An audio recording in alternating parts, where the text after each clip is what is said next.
Erev Tov, Erev Tov. Did everyone get the email that I sent out earlier today with the PDF file? Yes? Yeah. Yeah, we got the email. Okay, beautiful. For those who didn't get it for whatever reason, if you look in the attachment on the Zoom invitation in the Google Classroom, you're going to see it over there. So you'll pull up wherever I sent the Zoom link, and at the bottom, there'll be a PDF file. Or in the classwork section, there'll be a PDF file titled Thou Shalt Not Rust. B'ezrat Hashem, we'll get into that in just a moment. Baruch Adonai Adonai Eloheinu melech haolam shekol me'odu.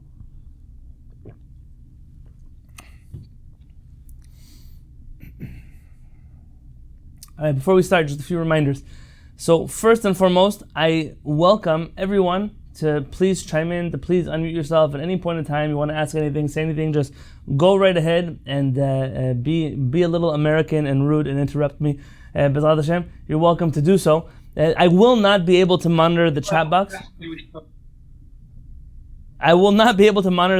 So just make sure that if you're sending stuff there, it's more than happy if you guys chat with each other. But to me, I won't be able to see it, at least not until the end of the shiur. B'ezrat Hashem. I wanted to throw an idea out before we start this next hour of learning together. B'ezrat Hashem. When we were discussing what we would start here in the United Kingdom, but also anywhere, we've always chosen the word Bet Midrash. The reason Bet Midrash and not something else like a learning center or any other class, lecture series, whatever it would be, is for the very simple reason that in a Bet Midrash, Limud Torah, the study of Torah, is dynamic. It's something that is interactive. It's something that doesn't start and doesn't end. You come one day, you come the next day, you come the next day. You may not be interested in learning what you learn one day, but you're there because of the next day and the day afterwards. It's part of a bigger picture that you're trying to build. As people stay in a Bet Midrash, they get to know each other better. We get to know each other better. The questions that are asked start to be more fine-tuned towards what the general spirit of the Bet Midrash is. That's not the same thing as a lecture. When someone comes to a lecture, normally there's a beginning, there's a middle, there's an end. It's nicely wrapped up with a bow on top, and everyone just goes home happy. I aim that the things that we study here should be part of a much bigger picture. If you ask me where we're going, where are we headed, beyond the next shiur or two, I don't actually know where we're going to take us. Oftentimes, it's the questions that happen after the shiur that inspire me to think of the next topic that we're going to do next week. Don't worry, we are not discussing cheese or milk or Chalav Yisrael today. Not yet. Though I'm sure we will get there. But we're laying down some groundwork. And for the next few weeks, I would like to expose us to 3 different Chachamim from 3 different places who talked about 3 completely different things, but all have the same underlying message. And I titled tonight's shiur, Thou Shalt Not Rust, as perhaps the 11th commandment in Halakha. That a person should not become rusty. We're going to discuss that in just a moment. But let me do this first. Has anyone here ever heard of Harav Ben Zion Meir Chai Uziel? Yeah. Yeah. You've mentioned it before. Yeah, of course. In your talk about trying to reconcile differences and trying to come up with one Sanhedrin. Oh, very good. That was our shiur in Israel, Stockholm Syndrome, that we call that one, Baruch Hashem. Very good. Aside from that shiur, has anyone ever had a chance to study any writings of Rav Uziel inside? Yes, I learned some of his teshuvot about Gerut last year. Oh, wonderful. Okay, Baruch Hashem.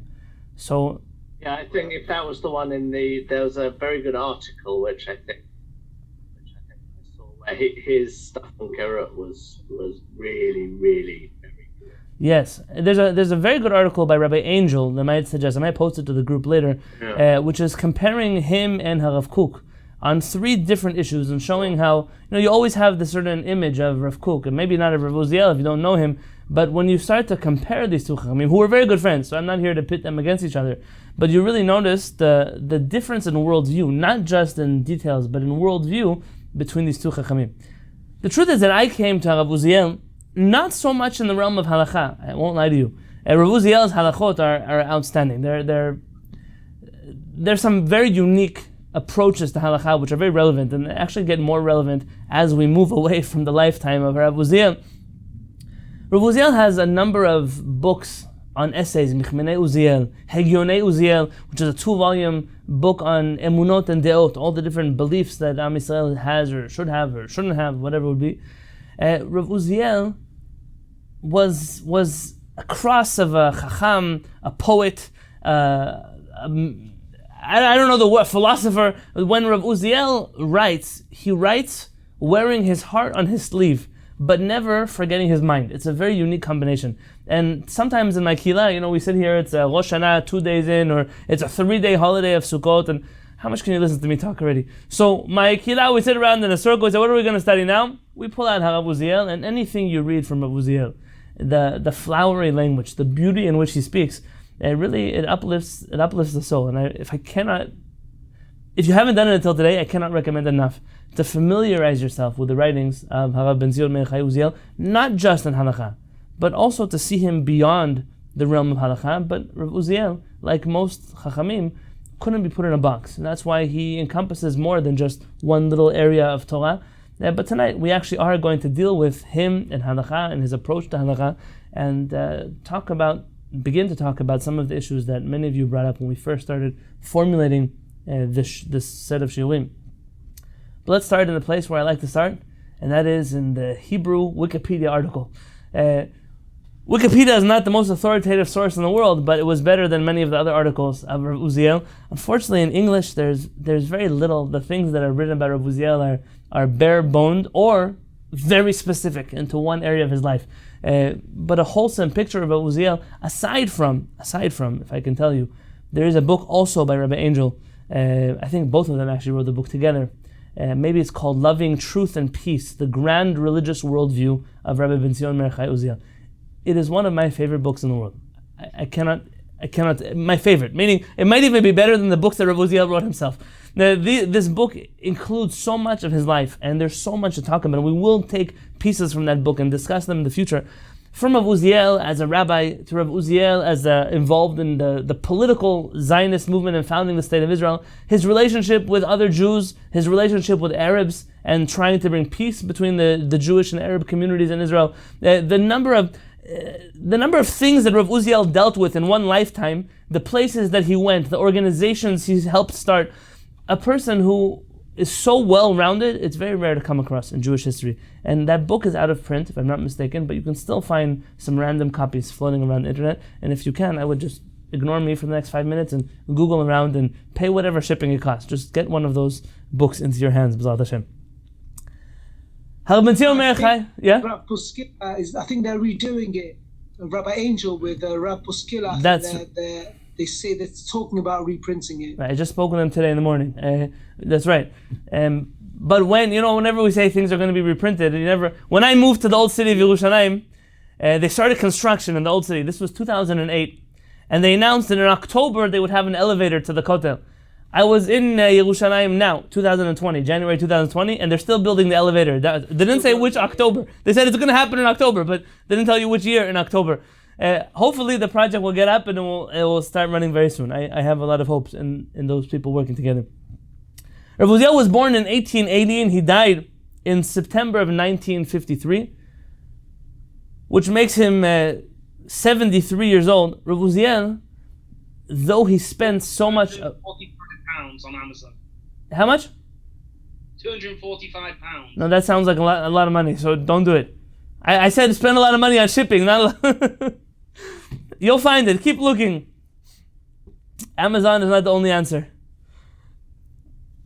Rav Uziel, as much as he dedicated his life to the establishment of the State of Israel, Rav Uziel merited only to see the first 5 years of the State of Israel. And when you read about his life and the things that he accomplished in those first 5 years, it makes you wonder if we would have had a chief rabbi like Rav Uziel for the next 20 years, maybe the State of Israel in its future would have been in an entirely different place. But I'm getting ahead of myself. Rav Uziel was born in the old city of Yerushalayim. His father was a very big Talmid Chacham there. Rav Uziel got married at a very young age. Legend has it, maybe not even legend, I've heard it from those who knew his family, that his father told him that he knew he was going to die within the year after Rav Uziel's bar mitzvah. And he asked Rav Uziel if he would be willing to get married after his bar mitzvah so that he could see him at his chuppah as well. And Rav Uziel said, okay, for sure. And Rav Uziel gets married. He ends up later in life remarried. I believe his wife passes away. But Rav Uziel gets married less than a year after his bar mitzvah, and his father is at his chuppah, and at the age of 14, his father leaves him as an orphan.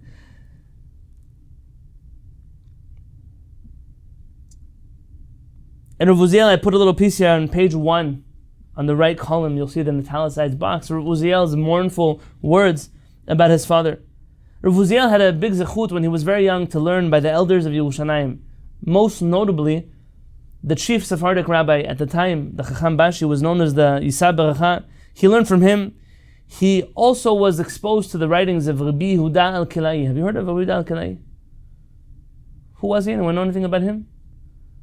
He was the guy that invented Zionism, right? Right. So we're going to discuss some point in our learning together about the early Zionist movement and who really founded political Zionism. You know, we always take credit as religious Jews. We were religious Zionists, but the political Zionists came. There's an agenda that's read into the Zionist narrative, which displaces many of the religious and especially Sephardic early fathers and mothers of the Zionist movement. Rabbi Yehuda al-Kilai was one of the early giants who really pushed the agenda of political Zionism. When Ben Tzil Mordechai Uziel discovers the writings of Rabbi Yehuda al-Kilai, those are really the books that transformed him into what you might call a religious Zionist at his time. At the age of 20, he already became a Rabbinate yeshiva. A few years later, he had his own yeshiva. He was an expert in the laws of Shechita. That's what made him a go-to authority in his early years in the laws of Shechita. In 1911, the people of Yafo, who were called the people of the new Yishuv, there was an old Yishuv, which were like the old Yerushalmi Jews that were in Jerusalem, and the new Jews that were coming into the Tel Aviv Yafo area. They also wanted a rabbi, and until then, to go meet your chief rabbi, you had to go to Yerushalayim. And Yerushalayim was far away, not just far away though in geography, but also far away in ideology. The new Yishuv, the younger Jews that were coming in, not all entirely religious, they felt very out of touch, very disconnected with the rabbinic leadership that was in Yerushalayim at the time, and they were looking for their own Chacham Bashi, for their own chief rabbi. The problem was that under Turkish Ottoman rule, you had to fit very specific criteria to be the chief rabbi. You had to be born in that country, you had to be there for 3 generations, you had to be a Turkish citizen, and one of the few Chachamim who fit the bill, and fit the bill well, was none other than Rav Uziel. That caused Rav Uziel to have very close connections with the Ottoman rulers of Eretz Yisrael at the time, which helped him in many instances, politically helping people in trouble. Rav Uziel was not afraid to use his power of influence at the time. And he became very close to the people who he was a rabbi of. In World War I, he was forced into exile by the Turkish government to Damascus because of his political Zionist activity. But shortly after he was led back into Israel, even before the British took over Israel, already Rav Uziel was led back in. In 1919, he became the head of the Mizrahi movement. And at the age of 41, he accepts a job as the chief rabbi of Saloniki. Anyone know about Saloniki? What do you know about Saloniki?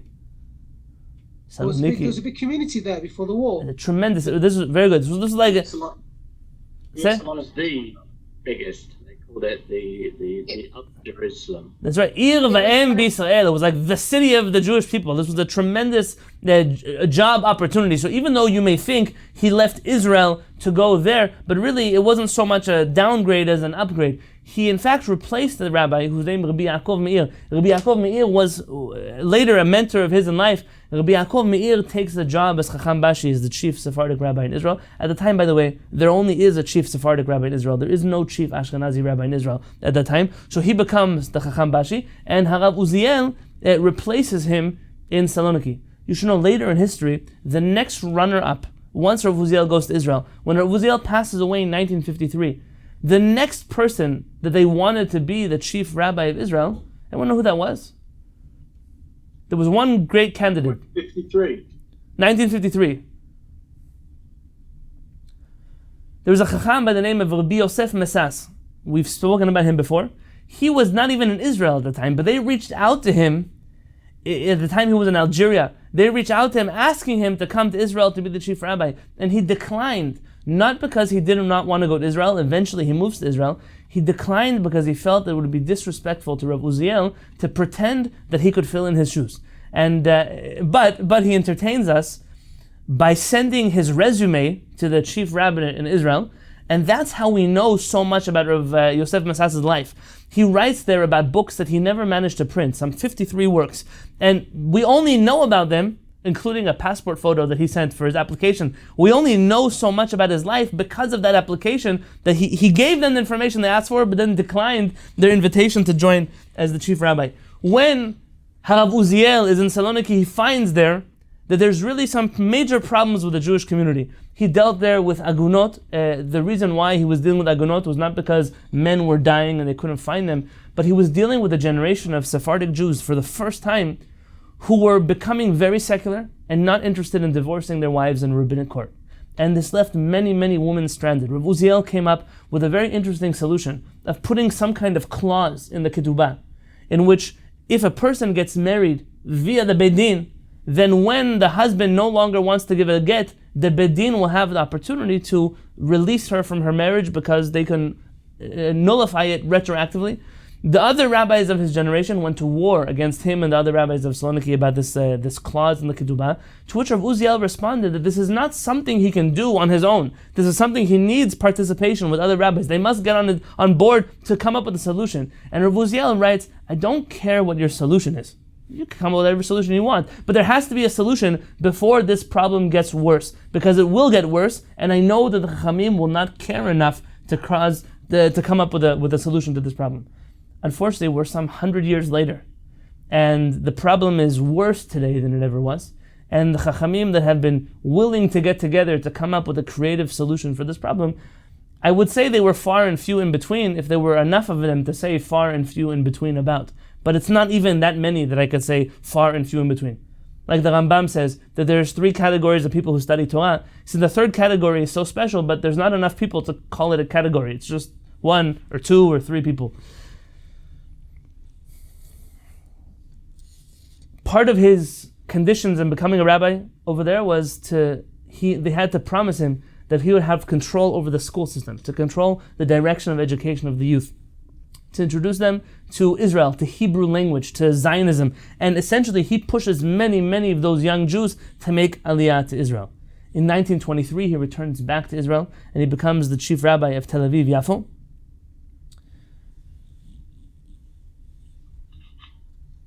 And in 1936 Rav Uziel became the unanimous Rishon LeZion, the chief Sephardic rabbi of Israel. Now it's an interesting thing that since Rav Uziel passed away in 1953, there has not been one chief rabbi that has been unanimously voted into office as the chief rabbi. So everybody has come on with controversy. With Rav Uziel, I heard this from his student, Rabbi Dr. Ezra Barnea. He told me that Rav Uziel was the last one to be appointed unanimously as the chief rabbi, the Sephardic rabbi.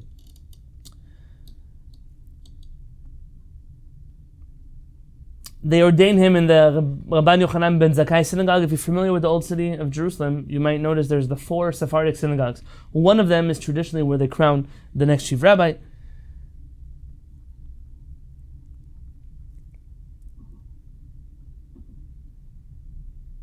And there's some famous stories about him and his halachic rulings. When it came time for the Israeli soldiers to fight in battle, he himself went out on Shabbat to dig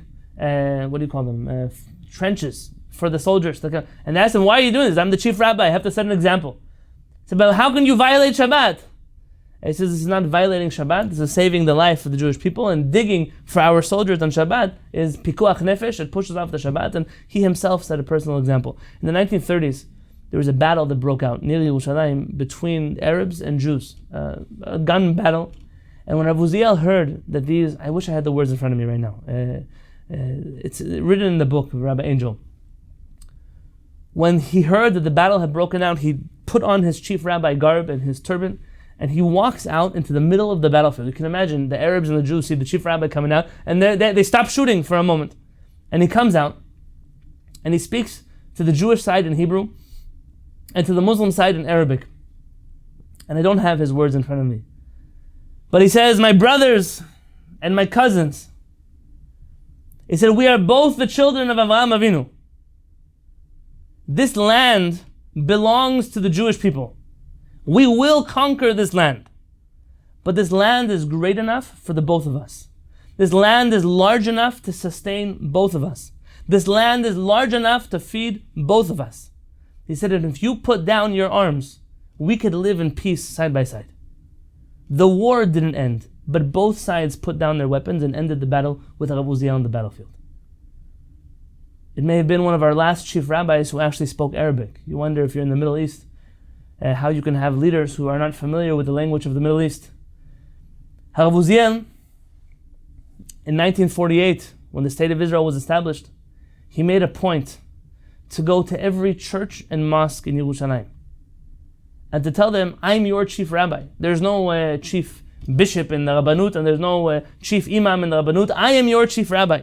If you need reparations in your houses of worship, if you need new books, if you need new things, I will take care of them for you. He wanted to make sure that all the citizens of Israel knew that he represented them equally. And Mord mentioned about the books of Rav Uziel. Rav Uziel's student, Rabbi Dr. Ezra Barnea, is getting on with his years and he's not able really to print books like he used to and to fundraise like he used to. And he did pass off his mission to Rabbi Daniel Buskila and the Sephardic Educational Center. By the way, the SEC is doing a Kenes Rabbanim, a rabbinic conference this week. That's where I spend my mornings for the last few days, and that's where I'll be spending them for the next week until Tisha B'Av, B'ezrat Hashem. And I give them a lot of bracha and a lot of blessing that they should be successful, not just in publishing, but to bring back works that we might not still have and to translate works into English that other people can access. And HaKadosh Baruch Hu should give them a lot of success in everything that they do. A few key issues that Rav Uziel dealt with before we get into what I want to speak about today. When Rav Uziel was dealing with the old and new Yeshuv, the question came up, can women hold office in the modern Israeli government? You're talking about before Israel was, so this is the 30s, maybe even the 20s, but really the 30s. So you have 30s and the 40s before the State of Israel was established. You had new little Yeshuvim, Kibbutzim, Moshavot, and there were halachic questions that came up for the first time in 2,000 years. Can a woman hold public office? Or maybe more crucial than that, do Jews believe that women have the right to vote? Now, this is a time in the world, in general, which is struggling with this issue. The women's suffrage movement is, depending on where you are actually in the world, the world is reaching this conversation in America later than I believe in the United Kingdom and elsewhere.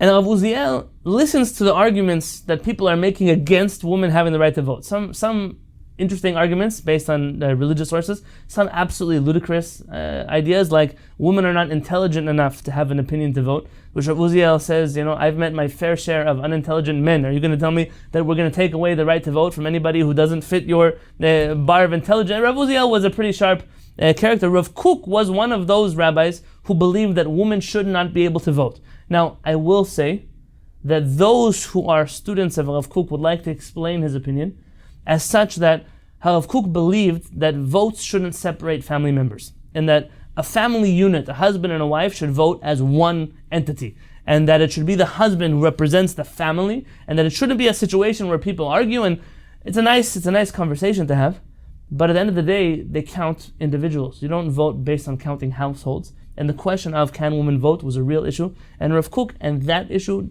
really was against it. Rav Uziel writes the following words in italics on page 2. Look at the bottom left of page 2. En hadat mekabelet. One's mind cannot fathom. Lishlol mehanashim zchut ishit zot. To deny women this basic personal right. Ech efshar litfos hachevel b'shnei roshav. How can you hold on to the rope from both ends? Meaning, how could you have two contradictory beliefs? להטיל עליהן החובה המשמעתית של נבחרי העם, to make them accept the authority of those who are voted into office, ולשלול מהן זכות בחירתם, but at the same time not giving them the ability to decide who they're going to have to listen to when they have office. I mean, how can you expect that women are going to be obligated in all the things that society obligates them if they don't have a say in what society, where it's going and who these leaders are? Now, the fact that it took Rav Uziel to say such a thing, it should scare you, and it scares me tremendously. But it makes me really proud to be on the side of history of Rav Uziel and say this was a Chacham who in the 30s was fighting a war that for other people was not something we should take for granted. He spent a lot of his life trying to unite the divides between Sephardim and Ashkenazim, sometimes more successful, sometimes not so successful. I have a shiur called Jewish Stockholm Syndrome on YouTube, which we taught in Israel. One or two of you were there, and the Naz was there. And if you can and you're interested, I would love for you to check out that shiur later. Someone mentioned here about Giyur. Who was that? Daniel and Lidinaz. I think you both mentioned his psak and Giyur. Rav Uziel was dealing with a unique question of Jewish couples that were coming to Israel. Maybe the husband was Jewish and the wife wasn't. And they were now becoming equal citizens of Israel. The question was, are we able to convert people to Judaism knowing that they won't actually observe Torah mitzvot? Meaning, can we go through the motions of making someone Jewish, joining the Jewish nation, while knowing that they are going to violate halakha? And this was another major war between him and Rav Kook. And Rav Uziel ultimately rules the following thing. Let me read to you on page 3 at the top. Mikol ha'amur, from everything said above. Umidvar Torah yotzah shemutar, it's permitted, umitzvah, and it's a mitzvah, lekabel gerim vegiorot, to accept male and female converts. Af al pi sheyadua lanu shelo yikamu kol hamitzvot, even though we know that they will not observe all the mitzvot. Mishum shesofam yavou lidei kiyumam, because we believe that ultimately they will observe the mitzvot. Umitzuvim anu liftoach lehem petach kazeh, and we are obligated to open up the doors to those who wish to join Am Yisrael. V'im lo yikaymu et hamitzvot, hem yisud avonam v'anu nikihim. And if they won't observe the mitzvot, that's already their calculation with the Kadosh Baruch Hu. But we will be clean. Be clean of what? You just caused them to violate mitzvot. Rav Uziel thinks through this thought process a little different than we might think about it in 2020. And I'm not telling you, but tonight's shiur is not about what I rule the halakha, but about Rav Uziel. Rav Uziel says, here's what happens. You have a man, he marries a woman, they have children. He has a Jewish last name, maybe his wife is very open to sending the kids to Jewish school. The kids grew up in Israel, they joined the Israeli army. Another nice Jewish boy falls in love with this man's daughter in the Israeli army. Now they want to get married. She speaks Hebrew, she knows the holidays, she's Jewish like any other Israeli is Jewish. And now you have a choice. You can be strict about Giyur and say, hey, we won't convert them because they're not going to observe mitzvot. And then you're going to directly cause these people to intermarry because in Israeli society they're Jewish. Or you can say, listen, we'll lower our standards of Giyur and at least make sure that the people are technically Jewish. And who knows, the next generation, someone else will become observant and observe Torah mitzvot. That's already up to HaKadosh Baruch Hu. And Rav Uziel viewed, if I could paraphrase him in a modern way, that anyone who is strict about conversion to Judaism essentially is lenient about intermarriage. That's how Rav Uziel saw this equation. What a bedin should do, what a bedin can do, what is acceptable for a bedin to do socially. Listen, I have a bedin for Giyur. We deal with these questions. If I told you every day, it's more than every day. Every case, every person, every family, every couple, everyone on their own. But Rav Uziel was again trying to come up with an innovative solution to deal with the problem that other people avoided. So what do? What do they cause? They cause that you can live in a place like San Diego with 100,000 Jews. But you might have 50 or 60,000 Jews here that may not be halachically Jewish. So who won? You held on to your values and your integrity, and who won? Who lost? 100,000 Jews in San Diego. Believe it or not, Daniel, believe it or not. Now, if I could be fair, some 71% of them aren't even affiliated with a local Jewish community center or have never stepped foot in a kosher restaurant. So when we say 100,000, it's a big number, but don't think that we see all 100,000 of those Jews on any given day of the year. Last but not least, I wanted to walk you through some of the students of Rav Uziel. So you may know Rav Chaim David Halevi. we've quoted before, we will quote again. Rav Chaim David Halevi studied both by Rav Uziel and by Rav Kook, so he has a very unique combination of traditions that he received from both of those rabbis. Rabbi David Shlush, who is the chief rabbi of Netanya, you may know him most famously for his stances on electricity, on Shabbat and Yom Tov. He was very outspoken in that regard. He passed away only a few years ago. In fact, when he passed away, I made it my mission to go to Israel and get whatever of his books I could possibly get before they went out of print, and I was right, they're out of print, so Baruch Hashem we have them. But Rav Shlush's teshuvot are very long, they're very lengthy, but they are available for free on HebrewBooks.org if you're interested. His books are called Chemda Genuza, and he has a 3-volume Shalot V'Teshuvot, which is fascinating reads. He has a very interesting personality. Rabbi Dr. Avraham Shalem, who you mentioned, Rabbi Buskila, Rabbi Avraham Shalem was the rabbi of the Sephardic Educational Center, which he was a teacher of Rabbi Buskila over there. Rabbi Ezra Barnea, who I spoke to you about, he's famous for being the one to found the society of Rav Uziel's printing press, and is a famous Chazan actually. He has many recordings. He taught maybe the whole young generation of Chazanim in Yerushalayim. He's the one who taught them how to pray in the traditional Yerushalmi tunes. I put a list here of books that Rav Uziel wrote. If you wanted to say which book of Rav Uziel should I start with, if you have the Hebrew skills, the English skills, I cannot recommend enough the Loving Truth and Peace, the Grand Religious Worldview of Rav Uziel. But I can tell you that if you're looking for a book to start with in Hebrew, so this is the first volume of his Shalot V'Teshuvot, which is it's jumping into the deep end. What they did was, when his books went out of print many years ago, maybe in the 80s, they put out a book called Piskei Uziel, a collection of some of the most exciting teshuvot of Rav Uziel. They just released, maybe 5 months ago or 6 months ago, a new edition of that. It's a 2-volume set. It's very cheap if you know someone coming from Israel. You actually, believe it or not, in the UK have a much better access to books that come from Israel than we do in the United States. I'm assuming it's a shorter flight, cheaper shipping, I don't know what it is, but you may be able to find this for sale in the United Kingdom. This is it's tremendous work. You don't have to own the rest of his halachic works if you have this. It has extensive teshuvot of his that are probably the ones you'd be interested in looking up anyways. But without... yes? Before I went in, you wrote about when you went into the Sephardi books, the Sephardi library, Sephardic library. Yeah. And you picked up the Sepharim. So I went in not long after you did. Okay. And I asked, and he said they were out of print. So I was very like, what? They just came out, and he said like, yeah, that we don't have them anymore. So I don't know if he was like being Israeli and brushing me off. The World Sephardic Library.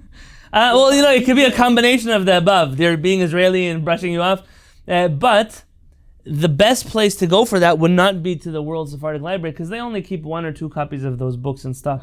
The actual printing press of Rav Uziel, which is just down, it's by the Nachlaot area, they would have it, Binyan Klal, I don't know if you know that, they would have it for sale over there. If you remind me after the class, I'm happy to look in and tell you where they're selling them. I just saw them advertised. But also for the people in the UK, I have gotten hold of some of his Sepharim from Layman's, the big online bookshop in the UK. They have some limited things, and they do order in. They have ordered in. For me, I've got some of the Chaim David Halevi Sepharim from there, and they do order in. So if anyone's interested, it's definitely worth emailing them. So I'll tell you about Layman's. I actually have no idea who they are, but whenever I look for Sephardic books for sale, they're the first ones who pop up outside of Israel. So whatever they're doing, they do a good job at stocking up certain books that other bookstores don't carry. They're the main guys in Gateshead. Oh. I suppose even Sephardic books. Well, it's for the people online ordering it or talking about it all the way in San Diego. That's who they're ordering it for. Yeah, I can't imagine it's for the community in Gateshead.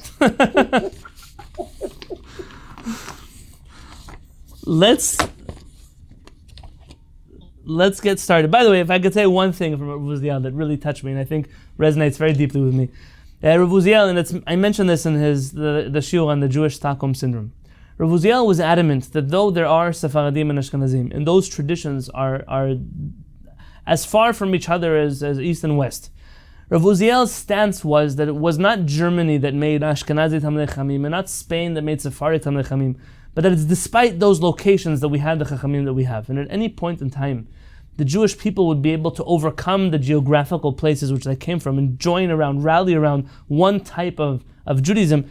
Ultimately, when Rav Uziel founds his World Sephardic Yeshiva, and he decides he's rebuilding the future of the Sephardic community, the rabbi who he appoints to be the Rosh Yeshiva, the head of his yeshiva, is none other than Rabbi Eliezer Waldenberg, or the Tzitz Eliezer, who is not Sephardic by a long shot.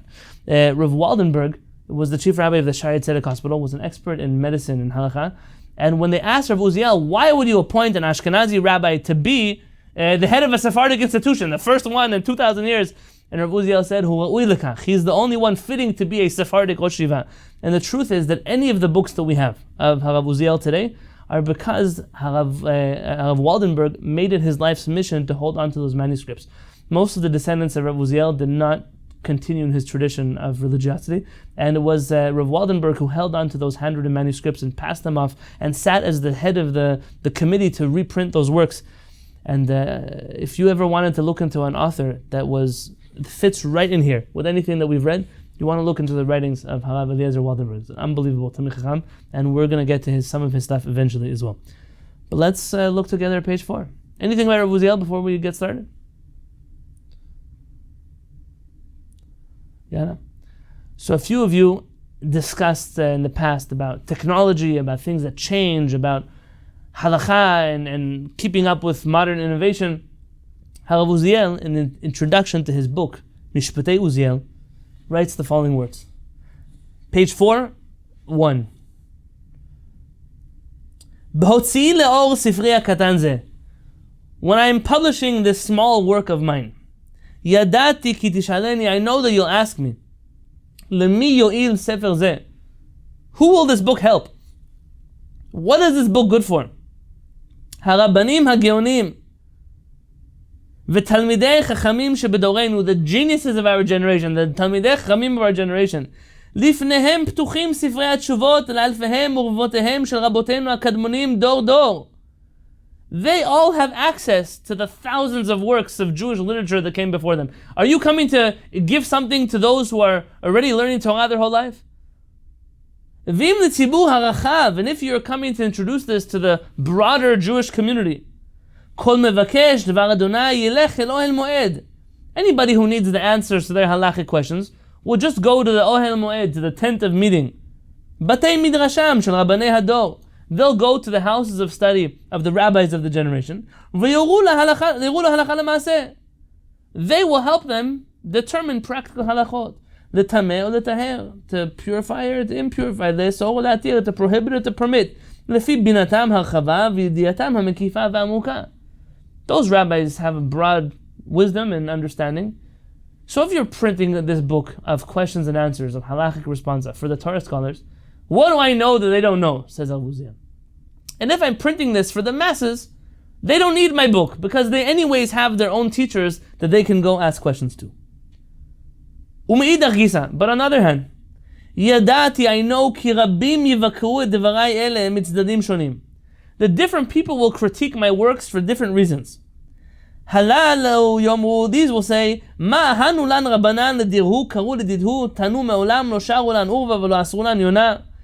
כך אמרו אבי החדשות בדורות קדומים, וכך אמרו אבי הרפורמות בדורותינו לכל חיבורים שכאלה, שאינם מחדשים כלום, אלא שואבים ומעתיקים מן המקור הקדום הנצחי.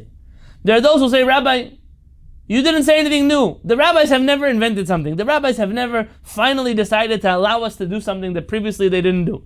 And he says, those who like ohavei hachadashot, those who love things that are new. But that term ohavei chadashot is used also by Rabbi Shem Tov Gagin in the introduction to his third volume of his book Keter Shem Tov. He criticizes whoever was reforming Jewry in the United Kingdom at the time. He calls them Ohev Chadashot Baal Milchamot. It's a prayer before Shema Yisrael, that those who love new things are always the ones who end up going to war with everybody else. He was critiquing a certain camp of Jews that I guess he was having a hard time with. Those who like to reform Judaism will always criticize our books that there's nothing new here. We didn't need you to give us this information. You didn't reinvent the wheel for us. On the other hand, יבקרו אותי בפנים אחרות מצד שני ויאמרו. The other side of the Jewish community will critique me in the exact opposite stance. הקלת במקום שאמרו להחמיר. You were lenient in a place where you were supposed to be strict. או החמרת במקום שאמרו להקל. Or you needlessly decided to be strict in a place where you should have been lenient. הארכת במקום שאמרו לקצר, וקיצרת במקום שאמרו להאריך. You spoke at length where you should have spoken briefly. You spoke briefly where you should have spoken at length. Rav Uziel essentially is describing to you any good Jewish community, where nobody is ever going to be happy with anything that you do. Rabbi Yosef Masas writes in his book Nachalat Avot that a leader of a community is like a person who's bound, their arms and their legs, and they're put down on the floor before a hungry lion. And the community is like the lion. If they choose to devour him, they will, and if not, they'll wait till they're hungry next time and then devour him. But either way you go, you're going to be devoured. It's not for nothing that many Chachamim did their best to leave any position that served the Jewish community. Rabbi Akiva Eger, who's one of the geniuses of Ashkenaz, he writes, Motze anit harabbanut mar mimavet. It's a play on a pasuk. He says, I find this position of the rabbinate to be more bitter than death itself. You find the Malbim, the famous Malbim, who is a very interesting personality in his own right, has a very unique commentary in the Tanakh. You know, when I used to come to Rav Peretz with the commentary of the Malbim, he would say, listen, it's in the Malbim. It means the Malbim wrote it, but it doesn't mean that it actually happened that way in the Tanakh. You have to just know how to take certain things with a grain of salt. The Malbim was a very poor man, and he spent much of his life fighting whoever he felt was adding new innovations in the Jewish community. Ultimately, his life became so bitter, in and out of prison, all kinds of persecutions, he decided to quit the rabbinate altogether. And he opened up a business with somebody from the community selling shoes. And for the first time in his life, he was making not a lot of money, but a little bit of cash. He had some money at home. He had some food at home. And he was doing well. They were in business for a while. One day he comes to open up his store, and he finds that his partner had robbed him blind. Stole the shoes, stole the money, stole his savings, stole everything, and just ran. A Jewish guy. He goes home, and he has no money to pay the bills. He has nothing. He's broke. A few days go by, he still can't find, he doesn't have anything to start a new business with. So the president of the community comes and says, Rabbi, you know, we missed you. Why don't you come back to the Beit Knesset and take your job? And he says, I don't know. He says, listen, you don't have anywhere to pay the bill, so why don't you come now? At least be poor with us. He takes the job, and they say, I don't have a record of it, but they say that his first derasha, he got up in front of the community and he told them, he said, I want everyone to know bifnei kahal ve'edah, before all these masses here, I forgive my partner for everything, for stealing the merchandise. I forgive him for stealing my savings. I forgive him for returning me back to poverty. One thing I will never forgive him for is that I have to be a rabbi of a community again. This I will never forgive him for. This feeling of Rav Uziel that no matter what he does, he's going to be critiqued, is one that any serious Talmid Chacham feels. You're always going to have those who like you, and you're going to have those who hate you. And even those who like you, you never know how long they're going to like you for. There's a flip side to that. Sometimes those who hate you sometimes come around and decide they like you. By the way, I speak with no experience whatsoever, but I'm just sharing that some people that I've spoken to in my life have told me that you can never make the Jewish community happy, but hold on to the friends that you have. Lechol shelot ele, to all of these questions, ani meshiv teshuva ketzara uvura le'emor. I'm giving one concise answer. Mizkenim et bonan ki pekudecha natzarti. I am learning from my elders, and I'm observing your laws. Our rabbis taught us in the Midrash, and I gave you on page 6 a few different Midrashim surrounding this pasuk. Let's look at the pasuk on page 6. This is from Shirat HaZinu, so we're going to read it not so long from now. HaZinu HaShamayim v'adaber, it's one of the most beautiful parashiyot in the Torah. And in there, it says, Ya'arof kamatar likhi, ki tizal katal imrati, ki siirim alei deshe, v'chi revivim alei esev. My lesson will drip like rain, my word will flow like dew, like storm winds on vegetation and like raindrops on grass. This is referring to the Torah. Our rabbis have very many interpretations as to what this means, and that's what really page 6 is. I doubt we'll get through them, but one of these is the source for what Rav Uziel is going to say right here. Back to page 4. V'amru, our rabbis told us, Ki siirim alei deshe.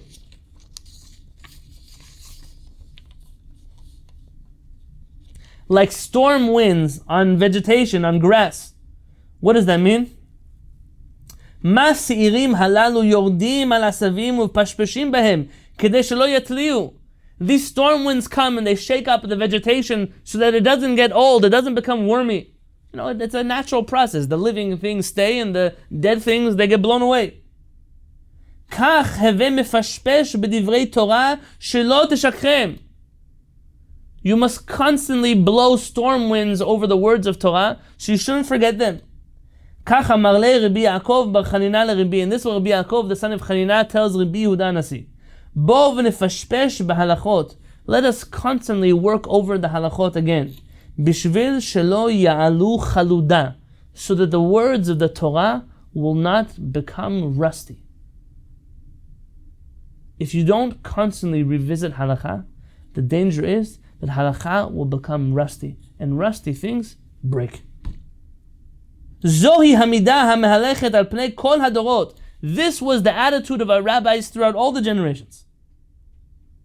וממנה גדלה ורבתה הספרות ההלכתית דור דור תקופה ותקופה במידה כה רבה שאין בכל ספריות ההלכה והמשפט של כל העמים דוגמתה. This is in this motivation of constantly revisiting halachot, reanalyzing halachot for ourselves, coming to new conclusions, weeding out older opinions that may not be accurate anymore. This is the reason why our rabbis never stopped writing works of halakha. If everything could have been codified in one point in time and we just stopped and we're happy with what we had, then there would be no need for any halachic literature. Says Rav Uziel, the reason why rabbis even study and write about halakha in the first place is to constantly revisit the halachot that we have. This is the purpose of those works. And he says there's no other nation that has as extensive of a library, legal library as the Jewish people do.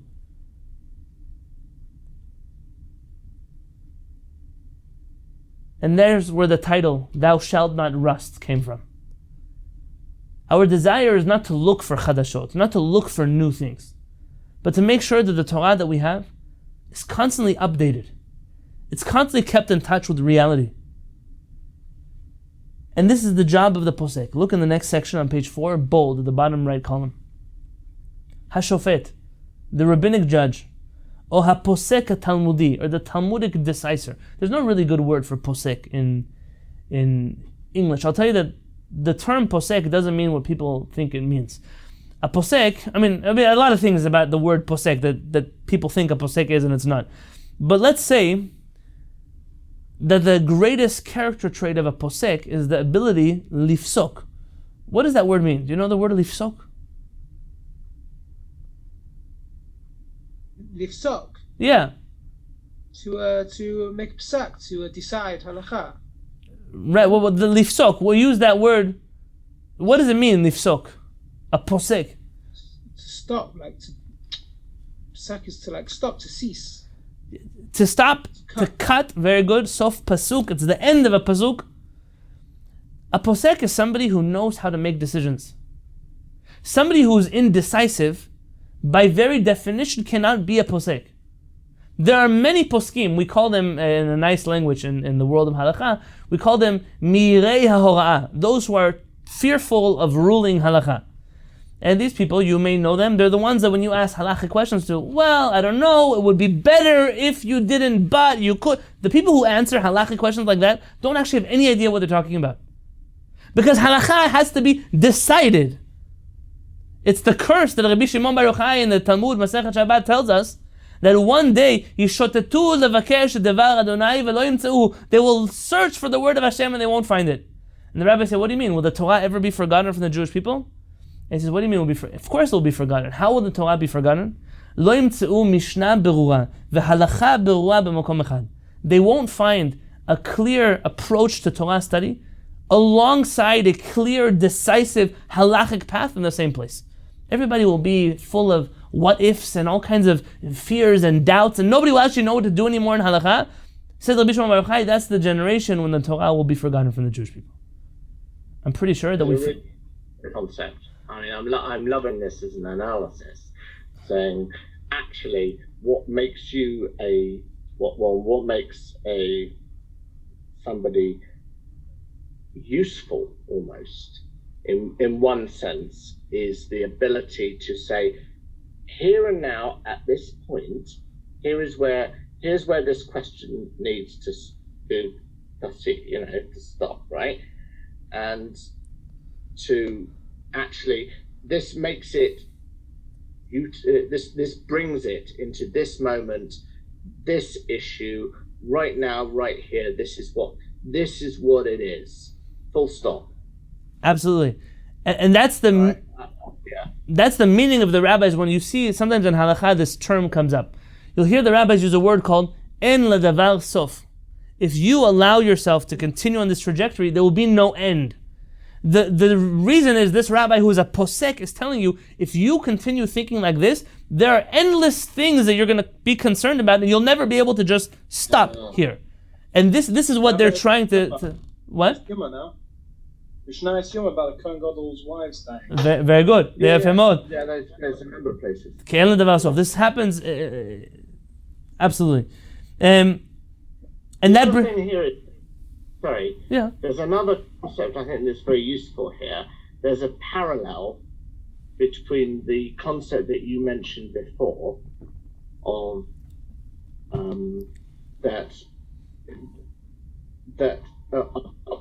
about the rusting.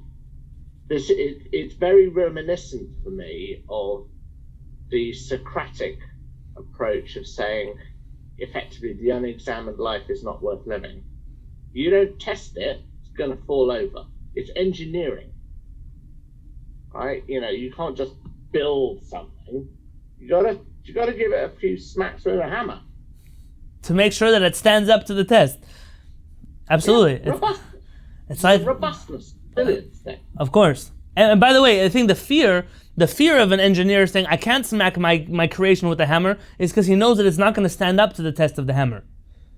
And that's very telling when you see Jews that are afraid of engaging with something outside of themselves. It's because they're really telling you that my Torah can't handle your questions. My Torah can't handle your test. Don't ask that question. You can't even ask the question. That's right. And our Torah is Torah emet talanu. We make a blessing with Hashem. This is a Torah of truth. Truth is going to stand up against anything, and it's a difference in mentality, which does bring me to the next section here. And that is the job of the shofet, the job of the posek talmudi. What is their job description? HaShofet or HaPosek Talmudi eno yachol. He's not allowed, not permitted. He's not allowed lomar le'atzmo, to tell himself, or l'shoalav, or to those who ask him questions. B'chol she'ela shta'amod lefanav, in any question that comes before him. Nete sefer v'nechezeh. Just grab me that book off the shelf and let's see what the book says. And I will rule, posek, I will decide the halakha based on whatever it says in that book. Lo zohi darkam shel baalei hora'ah, says Rav Uziel, that's not the way, that's not the method of those who are baalei hora'ah, those who rule halachot. Ela chovatam hi. Their obligations are to look at the origins of the halakha, levarra ulavna letzarefa ulezakecha, to purify it, to reanalyze it, to clarify it, to rework that halakha, lefi diotav hamekifot, based on that posek's own abilities, intellectual abilities and knowledge. Hakashato hanechona uzvarato hayishara ladun din emet leemuno uvelasukeh shma'ata al diba dilcheta. The posek has to make sure that he uses his judgment, his logic. But I'm using her. You should be aware by now already that the language of Chachamim is writing in masculine, but it's not limited to that. To make sure that when a person learns, they're reanalyzing the sugyot and coming out to the proper, truthful conclusion. V'chol haposek halacha mitoch mishnata, and any person who rules halacha because that's what he remembers seeing in a book, without any kind of analysis on their own end. This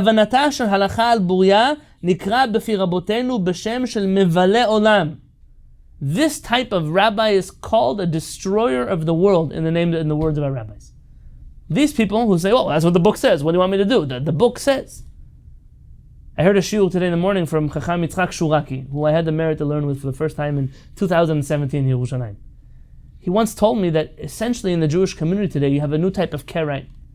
It's the Kehillat of the Torah Sheba'al Peh, the Kehillat of the Shulchan Aruch, the Kehillat of wherever it is. Whatever is written, that's what it is. The inability to reanalyze a source, to look at something differently, to look at something in your own way.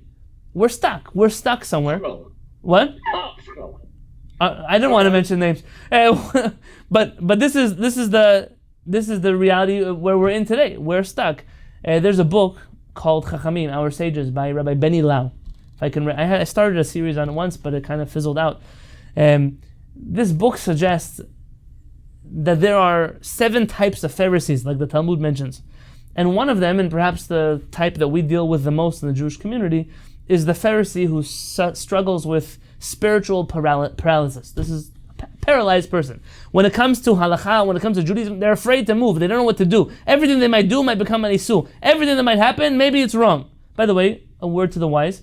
For those who may be for the first time venturing into the world of religious observance, or if you have friends that are, I don't like to use titles like Balei Teshuvah, but you'll sometimes see that people who are beginning the journey of Limud Torah seriously, that the first thing that happens to a person is to doubt everything they know.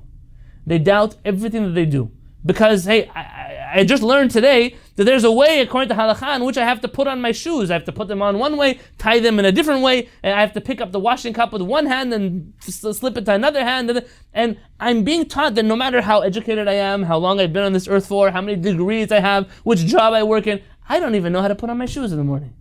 And what that does to a person is cause a tremendous amount of self-doubt. That self-doubt leads to a very, forget unhealthy religion, but leads to a very deep state of paralysis. And that extends to Judaism, in which I'm afraid to do anything than what I was told I should be doing. And that's a problem that has to be cured, and the only way to cure that problem is through education, through learning sources. The goal would be for every person, not just poskim, to be able to learn halakha at its source, to be able to take any given topic and go backwards in time, and to learn where did this come from, how did it develop, how did it evolve over time, who are the different chachamim that discussed it, and why did it end up where it ended up today, and is that really the right place where it should have ended up? But you're here now in the 3 weeks, in the 9 days. There's no greater example of a snowball effect of Jewish customs and traditions, starting off very small and ending up in a place today where someone recently told me that they were told that if they're at a department store shopping and the music goes on the radio, they have to leave the room. I think to myself, you don't even know where that started. I mean, that's a real avalanche. It started with not even a snowball. It started with a snowflake. How did we reach that place? It's a fascinating conversation how we've reached where we reached today. But it's an obligation of every person to reach this level of Limud Torah. And those who don't and they rule in halakha, it's better that you'll never get a clear answer from them. Those people are dubbed by our rabbis as the destroyers of the world. Mivalei olam, a destroyer of the world. So, this is the thing that I find most difficult, is that I find so many sources, and I just find it very confusing and difficult to weigh up which to use in which circumstances, and which kind of environmental factors and social factors should be thought about. Like, for example, after the last session, I asked you about women's performing non-obligatory mitzvot, and so I did some research afterwards, because you mentioned some very interesting things, and I was looking into like brachot, like whether women could say brachot on voluntary mitzvahs, and I was trying to look specifically for Sephardi rulings, and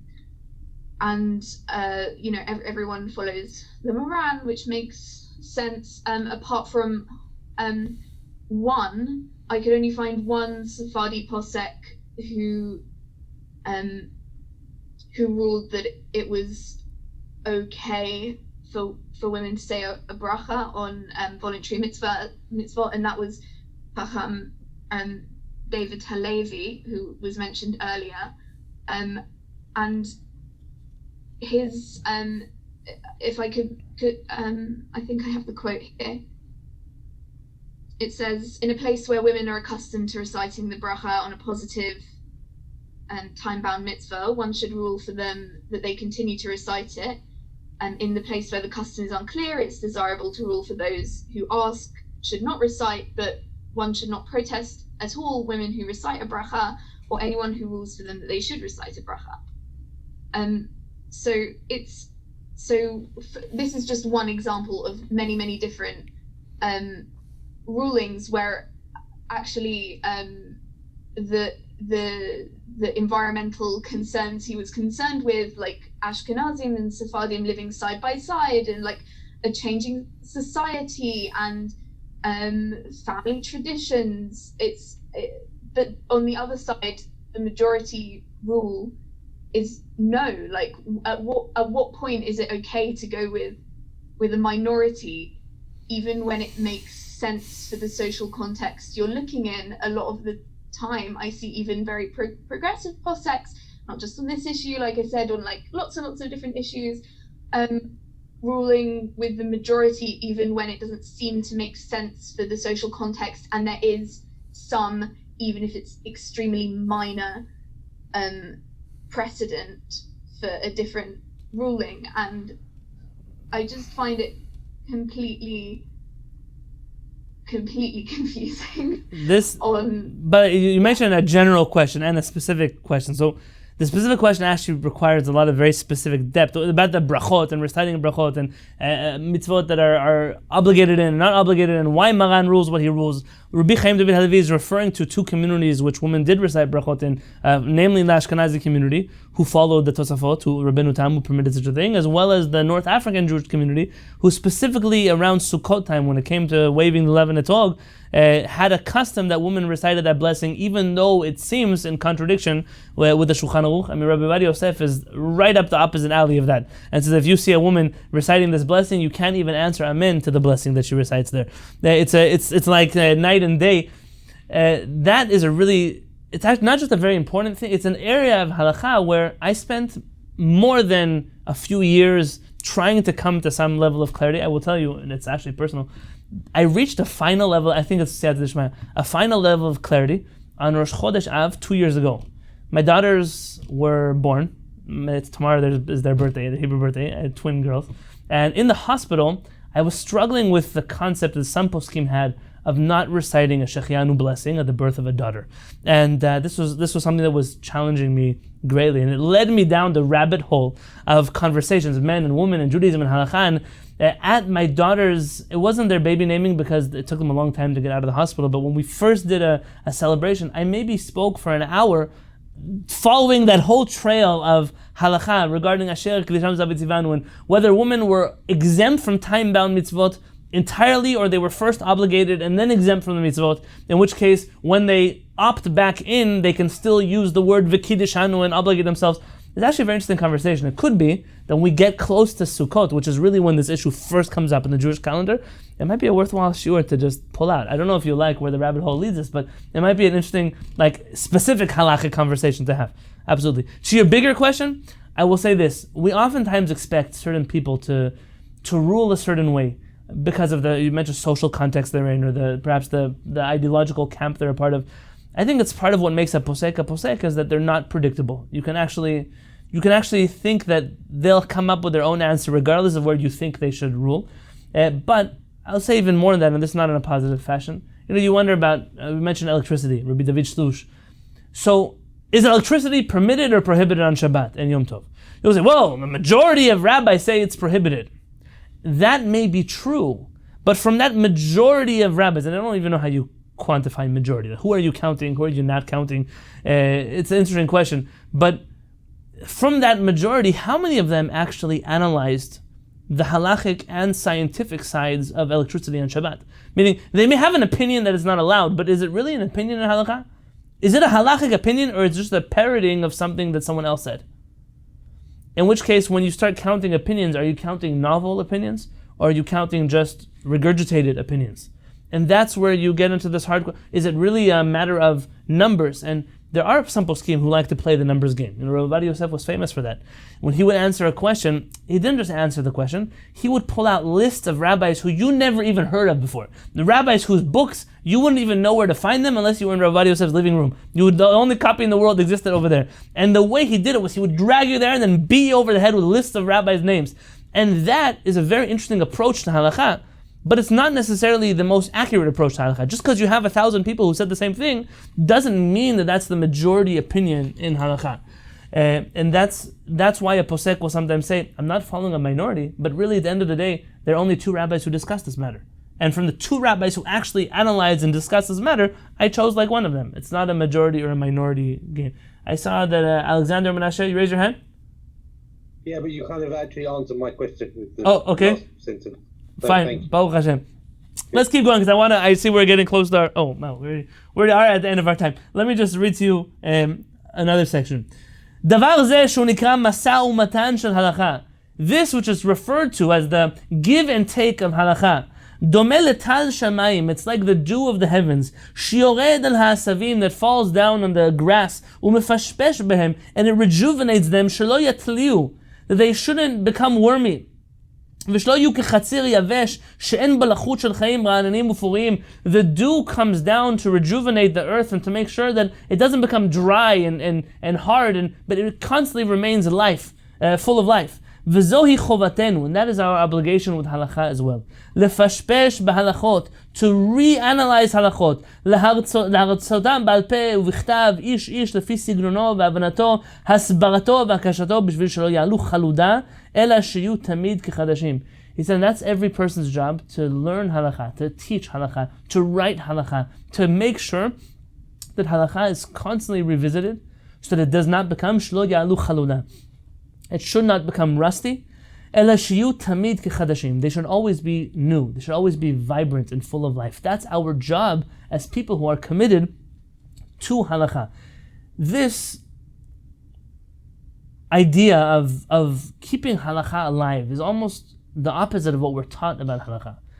We are very rigid. Halakha has to stay. I'm sorry. Do you hear me now? Yeah, okay. We're taught the exact opposite. Halakha can never change. Halakha will never be able to be reanalyzed. Halakha is, we're orthodox, so we've been doing this forever. We're never going to change the way we do the things we do. By the way, you should spend a lesson just looking at all the things that this generation changed from what last generation did, only to realize the fallacy of that it's not even an argument, but that claim. And this brings Rav Uziel to the next piece. Zot ve'od acheret. In this, and furthermore, Tnei HaChaim, a posek must take into account the following things. Tnei HaChaim, the conditions of life. Shinuyei ha'arachim, the shifting values of society. Tagliot ha'technika v'hamada, technological and scientific discoveries. Molidim dor she'elot u'bayot chadashot shedorshot pitonan. These shifting things in society, technology, science, values that society has, new discoveries, these things constantly shift and make new questions. They create new questions in the Bet Midrash, and they demand answers. We are not able to just fold up our hands and say, Chadash asur min haTorah, anything new is forbidden in the Torah.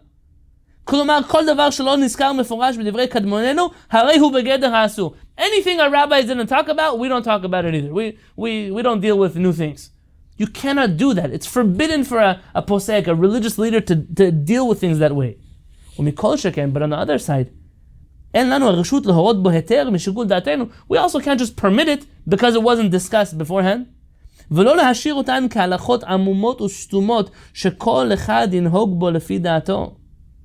we can't just leave these questions unanswered and let people do whatever they wish with these areas.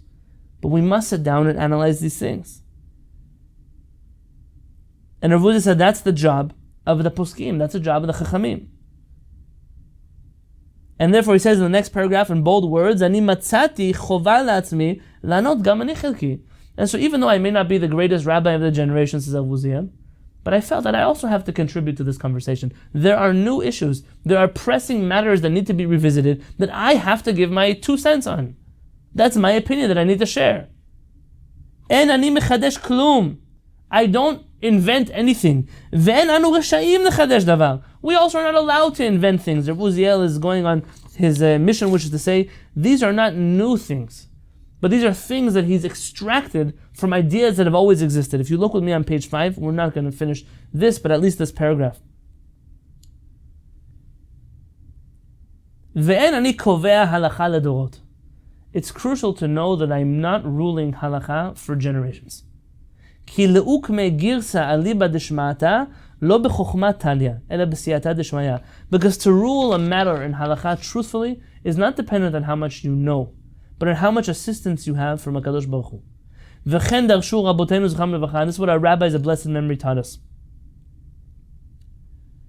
V'amru v'Adonai imo shalacha kmoto b'chol makom. That Hashem was with him, meaning halacha is with him in every place. ובכל תשובותיי לא התכוונתי להקל ולהחמיר מדעתי ובהכרעתי, אלא כוונתי ומגמתי הייתה לחפש ולמצוא את האמת. He said, never did I sit down to a teshuvah and say, I want to be strict, I want to be lenient, and that's where I went. Rather, when I sat down to deal with the halacha, my only goal was, Hashem, allow me to discover the truth. In the bold, בחרדת קודש ויראת האמת ניגשתי בכל שאלה לכל פרטיה ושפתי דוברו בתפילה עמוקה. Every time I dealt with halacha, I whispered the following prayer. יהא ראווה דאיקה מילתא דתתקבל. Hashem, I pray that my words should be acceptable. And then Rav Uziel writes on the bottom right of this column on page 5, ובכן אני מוצא חובה לעצמי להעיר הערה כללית. I wish to just make one general note.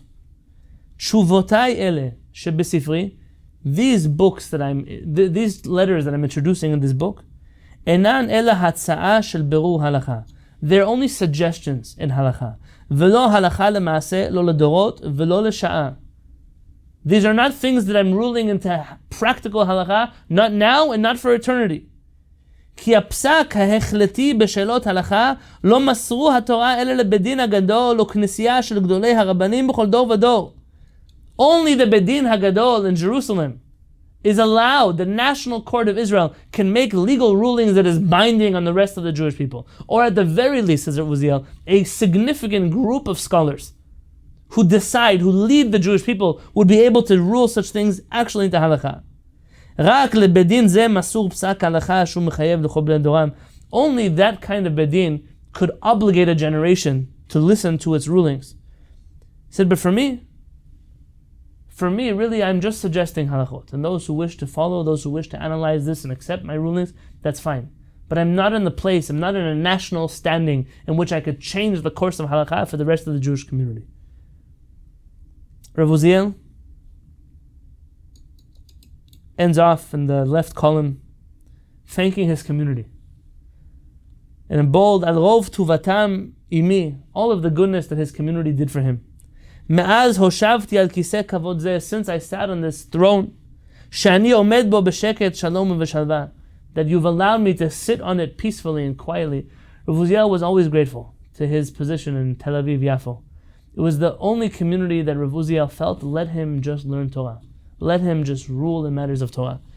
And if I spoke harshly about the Rabbinate before, and I spoke harshly about the hard place it is to be in, I think I can share Rav Uziel's sentiment. And that is that I'm grateful to the people in this world who give me their time and give me the ability to sit and learn halakha with you without having to be afraid.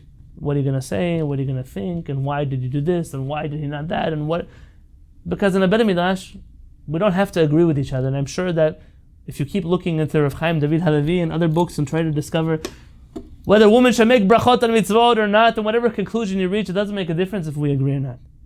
But the fact that we're learning Torah together, you are the people who give me menucha and shava and hashket. You give me quiet. You give me the ability to, I don't get to walk everywhere in this town, everywhere in this country, and walk into the Bet Midrash and be welcomed warmly. But here, when I know that on Tuesday, I have an hour and a half of my time where there are people who sit and they'll learn and they'll ask, they care. So you do the same chesed for me that Rav Uziel's community did for him. And I just want to say thank you to you for that. And Bezrat Hashem, the message of today was very simple. This philosophy of reanalyzing halakha, of not being afraid to adjust halakha. It's not the opposite of Judaism. It is Judaism. Rav Uziel is telling us it's the flag of any chacham. We don't need anyone to regurgitate old information. We can find the old information ourselves. We don't need anyone to write new books of halakha if all they are copy and paste of the old one. What we need are leaders who are willing to deal with the challenges that this specific generation is putting forth. And those who don't, those who are b'chibuk yadayim, those who say, Chadash, asur min Torah, I won't deal with anything new, or those who are simply too afraid, should step aside and allow those chachamim who are not afraid to give Jewish people solutions to the problems they have. Those are the chachamim that we pray when we say in our tefillah, Hashiva shoftenu kevarishona, v'yoatzenu kevatchila, that we ask the Kadosh Baruch Hu to return our leaders like the olden days. We're saying that there are leaders today. We're not denying. We're not asking Hashem, give us leaders. We're saying, return to us the type of leaders we used to have. If we could have chief rabbis like Rav Uziel again, if we could have chachamim that led the Jewish people like this again, who are willing to look at halakha anew, to rejuvenate it, to make sure it didn't get wormy, to make sure it didn't get moldy, to make sure it didn't rust. If we had chachamim who believed in the value of thou shalt not rust, then we would reach the next blessings. Hashem will return back to Yerushalayim. Hashem will bring us back. Hashem will merit to see you return to Yerushalayim, because we have leaders that have restored the beauty and the vigor to Torah Israel like it should have. B'ezrat Hashem, we'll do that together. My shiur is officially over now. If anybody would like to stick around and ask questions.